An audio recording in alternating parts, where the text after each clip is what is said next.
What's up, guys? Welcome back to Everyday Money. Now, there is one thing out there that is just going to absolutely wreck your wealth building ability, especially for most folks that are just middle class, your 50,000, 250,000 type of people. There is a single thing that is going to wreck your wealth creation, and it's not a market crash. It's not a housing market crash. It's not a stock market crash. It's not a crypto market crash. The thing that is going to, the number one thing, by the way, and there are lots of things, but if you can avoid this one, you'll be in good shape. But the thing that is going to wreck your wealth more than anything else is this, and this. That's right, it is your car. People are addicted to buying new cars.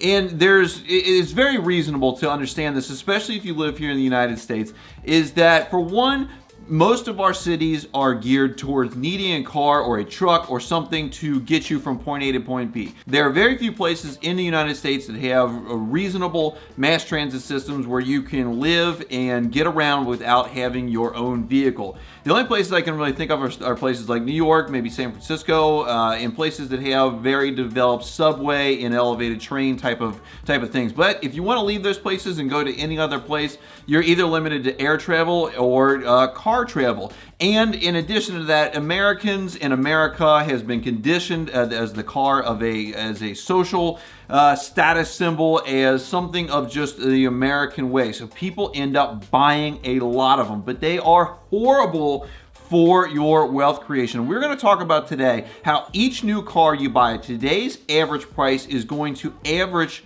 you $3.75 million over the course of your life. And if you're like, that's insane, Mike, that's not, it couldn't even be close. I'm not buying Lambos, and even those don't cost $3.75 million. The thing that we're going to look at today is what if you would have taken the amount of money that you spent on a new car today, and invested it into, just say, the stock market, the total market that returns 10%, what would that get you over the course of time? Now, the new car price today that I was looking at, the average new car price at the end of 2021 is about $46,000. Now, that's pretty expensive as far as I'm concerned. I've never bought a vehicle that was anywhere near $46,000. And what I'm saying here is that you buy one about every 10 years. And really, that's probably even farther out than most people end up buying a new car, or at least a replacement car. Even if you buy used cars, if you're buying the really high-end luxury SUVs, pickup trucks, it is easy for those to be 3, 4, 5 years old and still cost $46,000. So let's get into this. Let's say you get through school, you get through high school, you're in college, and you want to get your first new car, and you expect to live until about 80. Most of you guys out there, I hope, live much longer than that, but let's just say these are the parameters that we put in. So at 20 years old, you buy your first vehicle for $46,000, and you can pay cash for that, you can finance it. We're not going to get into the things of financing or paying cash. It really is not going to make that much of a difference. But that $46,000, if you would invest that, and and it would be in your investment account until you're 80, that car is going to cost you a whopping $14 million. That would be the amount that $46,000 would compound to over 60 years at 10%, is $14 million.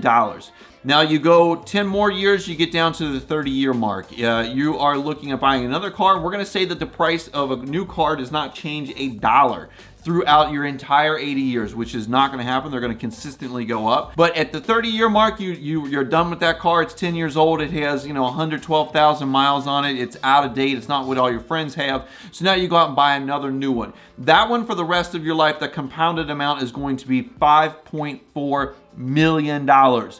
Now you go down the line even farther. You're 40 years old. You want to get another one.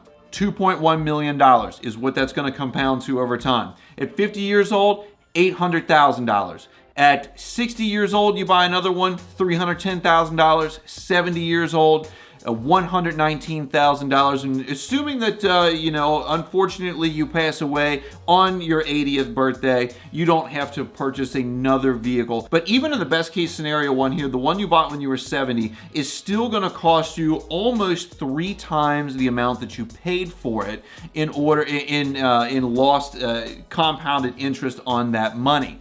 Now, over the course of those years, over the course of your 60 car buying years, you are looking at a grand total of $22.8 million that you would have spent on vehicles and lost the compound interest because you had spent the money on those vehicles. Now, this doesn't even take into account the gigantic dumpster fire that vehicles are in any case, because they are, for one, expensive. They're a depreciating asset that most people take loans on and have to pay interest on those loans. You have to pay taxes on them. You have to do maintenance and pay for fuel, or even if you buy an electric car, you have to pay for electricity, and those things are going to add up over time. You still have to fuel it in some particular way, and so, you know, electric costs money. And what we are talking about here is just the average new car price of $46,000 as of 2021. Obviously, as you get, 20, 30, 40 years down the line, that is going to go up a significant amount, as it has always done with inflation and such. And then that doesn't even take into account the people that are buying the large, expensive pickup trucks, SUVs, things of that nature that are just much more expensive. $70,000, $80,000 is very easy to get to in a luxury SUV or pickup, making those missed compound returns even larger. So being that most folks need a car to get around, what is the solution? My number one thing that I tell people, and this is what I do, is I buy reasonably priced used cars. I've actually never paid more than $20,000 for any vehicle that I have ever bought, and I typically drive them until the wheels fall off. And this doesn't mean that you have to buy an unsafe or basic or stripped down car or anything like that. The two vehicles that I drive a 2005 Ford Super Duty diesel Lariat pickup truck, because I have property that I get around on. I have things to haul. It's got leather, it's heated seats and everything like that. I bought that with 91,000 miles on it for about $20,000 in 2015. I also drive a 2008 Cadillac Escalade ESV that I purchased again for about $20,000 with about 110,000 miles on it. And it does very well for my family. It's extremely luxurious, as you may guess. It does have a lot of problems and needs a lot of parts, but the thing is that these things are paid off, and they are used cars that were very easy to afford, didn't cost me a lot of money, and won't cost me nearly as much compound interest loss as these vehicles here. Another thing to do is, if you look at any one, especially these first three vehicle purchases, the 20-year-old, the 30-year-old, and the 40-year-old vehicle purchases, if you would skip any one of those and instead take that money, put it in that index fund that's making 10%, any one of those would end up with you being a multi-millionaire at the end of the day. So even if you didn't skip it completely, even if you didn't go to 20 years with the same vehicle, which is totally doable, because both of my vehicles are getting up on the 20-year mark. They get us around just fine, no problems. But even if you would roll that back to a 15-year replacement schedule, you could save and invest a ton of money for your future. This also looks at the idea of, is it worth making a high dollar repair on a low dollar value car? For example, if you have a car that may only be worth $5,000 to $10,000, you need to put a new transmission in it, it's like $2,000 to $4,000, and you're thinking that's not worth it to put it into a vehicle like this. Why don't I go out and buy a new one?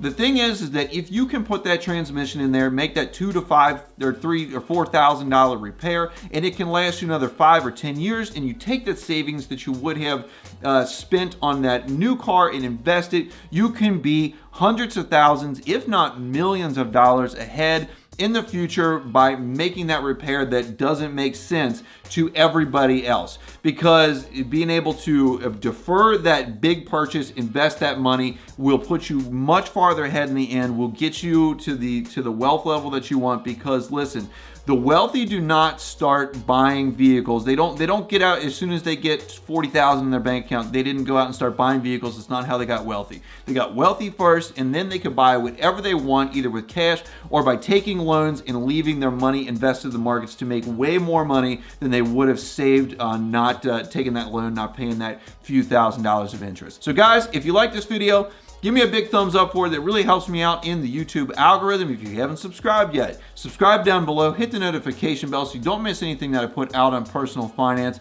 I appreciate you guys watching today, and I'll see you in the next one.